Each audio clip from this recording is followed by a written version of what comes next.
extrajudicial killing, or college po lang kayo, high school po lang kayo. Kasi may 14 years old dito, di ba? Sino yung 14 years old dito? Ay, ito na, bata-bata. Ayun! Ang babata! Sino yung mga taga-tawi-tawi dito? Taas! Sino? May mga taga-basilan ba dito? Taga-Zamboanga. Okay. My father was born in Shasi, Sulu. So, mga ka-region po kayo. So, he grew up in Shasi, Sulu. He taught in Colom. He taught in Zamboanga. Ang mother ko, taga Laguna. So, combination of Luzon and Mindanao. Ang family nila galing sa Agusan. Sa Surigao, sorry. So, naiintindihan ko yung pain sa Mindanao, and it is very intimately tied up right now with journalism. Kasi, isa sa pinaka-problema ko na kaupo ko as chief justice. So, hindi lang ako unang babae, kaso babae na sabi lang matapang. No? Kung hindi ako natatakot sa mga issues, whether the issue is because may tradisyon sa Supreme Court na kailangan ko daw mabaw sa mas maganda sa akin, sa ganitong rules, ganitong protocol.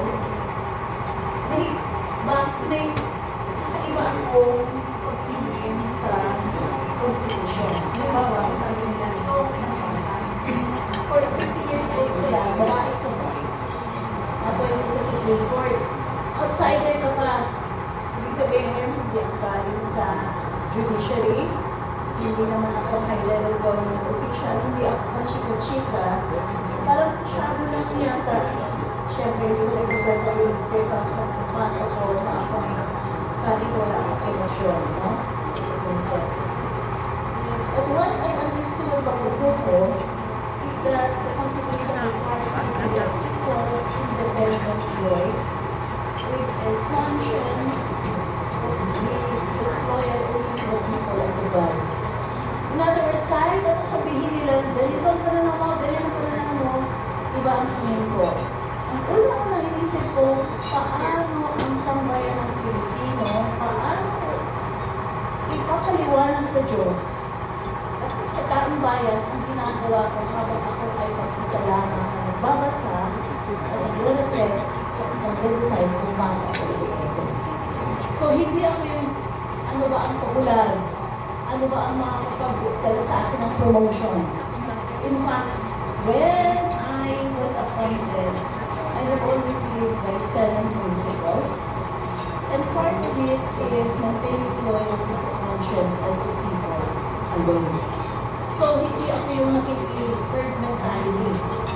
And that, I think, helped me very well when I became Chief Justice.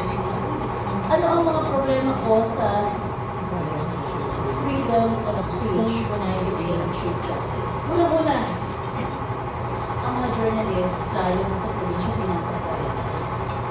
Sorry ha? Reality check ba? Okay sa inyo ito?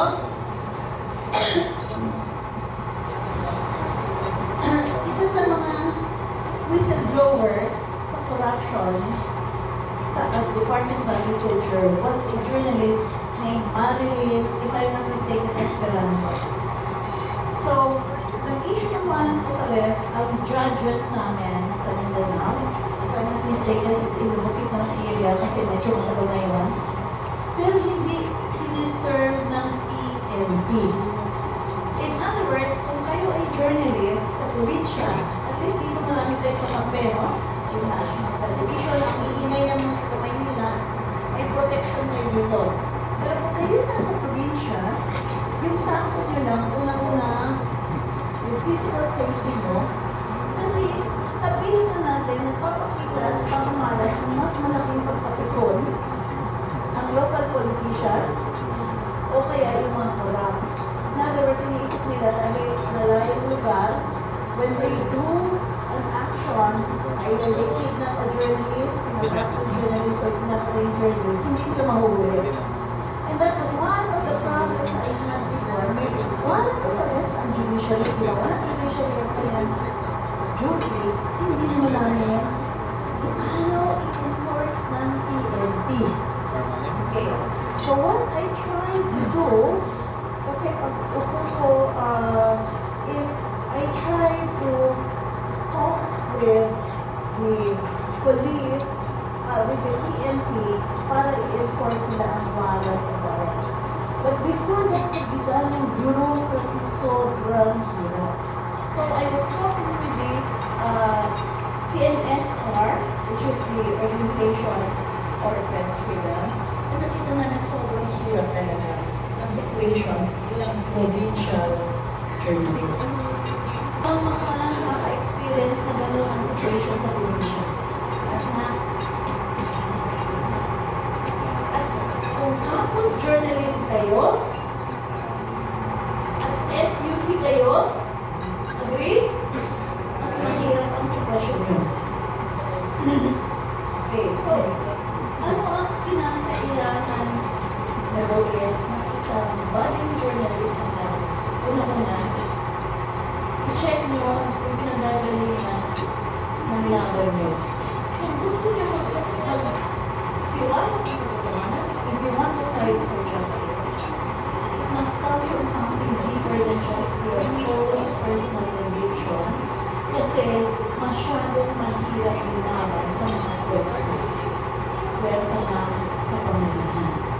Mas maganda, if you can locate the source of your hunger for justice in something deep, such as faith in God, or your love for your family, or your love for your community.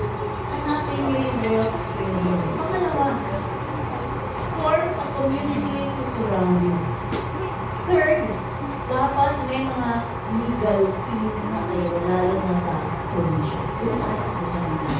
Kasi hindi madali maging campus journalist.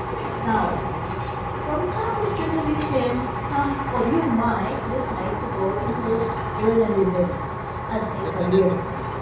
And one of the most heartbreaking stories sa Pilipinas, historical, walang kagayang story ito sa mundo, is the Filipino massacre. 58 people died. 58. Officially, 57 lang ang nasa court records namin kasi 58 victims, much later, after the filing of the cases, doon lang na locate yung katawan ng 58 victims. 20 plus doon ang journalists. Ang hindi ko kayang mapaliwanag sa journalists ay kung paano kabagal ang judicial system. Pilipinas, totoo. Just imagine, Grabe to. nangyari yun sa backwaters, in other words, ilang na lugar, 58 people marching or in a convoy, tapos minasakar lahat, walang ilimang survivor. And then binakho at inilagay ang mga katawan sa mass grave. It had to take an international outline bago na-start na i-prosecute yun during the time of President King. That is the last year, 2009, the last year of President Arroyo's presidency. Ano ang mga nakakaiyak na story? For political power, people are willing to die. And then, people are willing to kill their fellow